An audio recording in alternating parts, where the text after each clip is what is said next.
We all know LeBron owns the early rounds of the playoffs, and this year has been no different. And the Cavaliers find themselves in the Eastern Conference Finals after just 8 playoff games played. Yes, a first round sweep of the Detroit Pistons, which was pretty easy for the Cavs. And now, for the second straight year, they have swept the Atlanta Hawks last year in the conference finals, this time in the semifinals to advance to the conference finals. And I just want to say the Cavs have been fantastic so far in their 8 games played, albeit against the Pistons and Hawks. But the Cavs have been by far the best team in the playoffs this season. So now that leads us to the question, the main question, and that is if the Cavs should be considered title favorites. And I think so.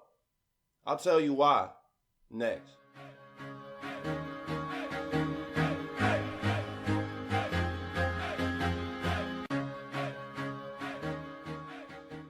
Welcome back to the Best Damn Sports Blog.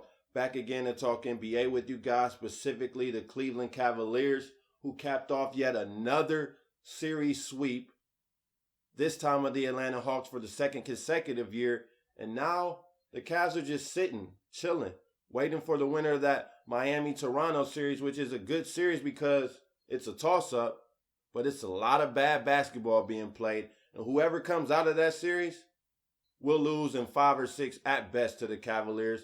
So it looks like LeBron is headed back to his 6th consecutive NBA Finals. That is astounding, amazing. Michael Jordan can't even say that. And that's not to knock him because I know how you fanboys get. But it's just the facts. Michael Jordan did not make 6 straight NBA Finals. That is something LeBron can say that MJ has never done. Now we all know making it to the finals is not the end goal. It's to win the NBA title. But what I will say is this Cavaliers team has the best chance, I believe, of the remaining teams to win the NBA title. We all know Golden State was the favorite coming in. We all know San Antonio was the second favorite and just a little bit under Golden State. And then the Cavaliers, especially if you go by betting, those were the 3 top teams. Now, at any point during the regular season you would have asked me if I thought the Cavaliers had a legit shot at winning the title, I would have said, I guess. And that's only because they're in the Eastern Conference and we know if LeBron does not get injured, they would be in the NBA Finals. So by virtue of there being no competition for the Cavaliers in the East, you have to give them a legitimate shot, but it would still be a long shot. I had Golden State as the prohibitive favorites, and I still would have them as favorites if it wasn't for the fact that we know injuries can change everything, and the fact that they're now 2-time MVP, back-to-back MVP, Stephen Curry, is dealing with his knee issues. For that reason, I don't think Golden State will win the title anymore. I have the Cavs as the favorites to win the title. And if you really sit there and think about it, they are the smart money of the 4 remaining teams that we consider real title contenders, being Thunder, Spurs, Warriors, or Cavs. In comparison to whoever makes it out of the Western Conference, the Cavaliers will be well rested. Whether it's Warriors, whether it's Thunder, whether it's Spurs.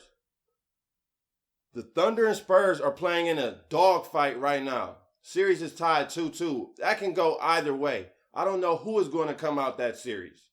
But if it is to be OKC, they just don't have enough to get past the Cavaliers. And until Kevin Durant can show that he can top LeBron James on that stage, I will take the Cavs over OKC any day. Now, when it comes to the Spurs, they'll have to go through OKC and Golden State. And most of their players are at an advanced age. Other than LaMarcus Aldridge and Kawhi Leonard, their main players, Tim Duncan, Manu Ginobili, David West, and Tony Parker, all above 30 years old.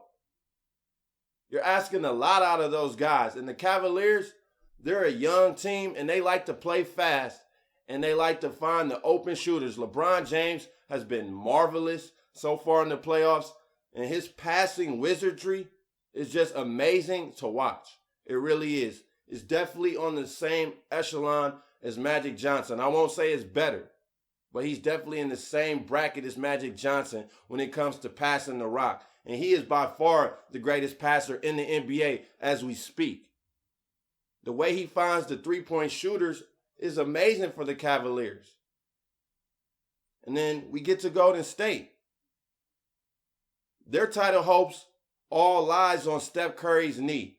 If he can come back and be 100% or close to 100%, because no one is at this late in the NBA season, then yeah, they still have a legitimate shot to win the title, because they are the greatest team in the NBA. They are a better team than the Cavaliers at 100% healthy, with everyone playing to their potential. But the fact is, Steph Curry is not 100%, and I don't expect him to be all of a sudden come June. Yes, there's a little time between now and June, but there's still a lot of basketball for the Warriors to play to even get to that point, while the Cavaliers are most likely going to cruise to the NBA Finals. We don't know if Steph Curry is going to even make it to the finals if he indeed comes back. How do we know there won't be a reoccurring injury to that knee? We don't know. So for that reason, the Cavaliers are the smart money. And not only that, like I've stated, they have been playing great. And when it comes to shooting the three ball, they're up there with the best of them. I'm talking about they can rival Golden State. In that Atlanta series, the Cavs became the first team in NBA history to make at least 15 three-pointers in 4 straight games. And that's in the regular season or postseason. First team to ever do that. 15 or more three-pointers in 4 consecutive games. In that series against the Hawks, for the most three-point field goals in a single series, the record was 79, set by the 2014 Hawks in the 7-game series. Well, in the Cavs' 4 games against the Hawks this year, the Cavs hit 77, 2 off the record, in which it took the Hawks 7 games to knock down 79. Well, the Cavs knocked down 77 in just 4 games. Ever since Tyronn Lue has taken over as head coach, the Cavaliers' offense has improved. Kevin Love is getting more touches. He's more involved. Kyrie Irving's shooting percentage has improved. And the Cavaliers' three-point shooting percentage has improved. Under David Blatt this season, the Cavs shot 35%, around there. Once Tyronn Lue took over, it moved up to 38%. And then once the Cavs made their key trade, acquisition of Channing Frye, they have shot over 40% from 3. And also, Channing Frye is so vital to this team because now the Cavs can go small and put Frye at the center, Love at the 4, LeBron at the 3, JR at the 2, Kyrie at the 1, and have LeBron surrounded by all three-point shooters and still have somewhat of height with Channing Frye. So that move means everything to this Cavaliers team. And even if Steph Curry was healthy, the fact that they have that lineup to rival Golden State small ball lineup with Draymond at center, now that's a fair ball game that could go either way between the two. So now you can't really hold Golden State three-point shooting on a pedestal when you compare them to the Cavaliers.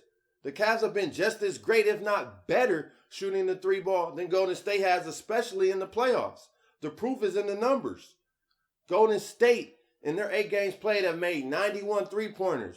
The Cavaliers, they have made 134 in 3 games played. 43 more than the Golden State Warriors. And the Cavs' 134 leads the NBA, and second is the Hawks with 106 in 10 games played. So that's a big gap between 1 and 2. And let's not ignore the fact the Cavs played 2 less games than the Hawks as well. So this three-point shooting that Golden State had over everybody else, that doesn't work against the Cavaliers. The Cavaliers are just as great at three-point shooting as the Golden State Warriors are, or at least the Cavs have displayed such so far in the playoffs. They also, in the last series against Atlanta, they shot 50% from 3. 50% in 4 games from 3. They shot better from 3 than they did from the field. Like, how crazy is that? You don't hear that too often. But the bottom line is, the Western Conference, there's still a lot of basketball to be played, and there's still a lot to fight for. Golden State, if they are to reach the finals, they still have to take care of Portland. And then they have to take on the winner of San Antonio OKC. while the Cavaliers are just chilling. Same with OKC, same with the Spurs. If they knock off one or the other, now they have to take on the Warriors in a battle in a 7-game series. And for that reason, the Cavs are just coasting through the Eastern Conference. They're going to coast through the Eastern Conference Finals. And they're going to be ready, and they're going to be rested. And for that reason, and Steph Curry's injury, you have to have the Cavaliers at the moment as title favorites.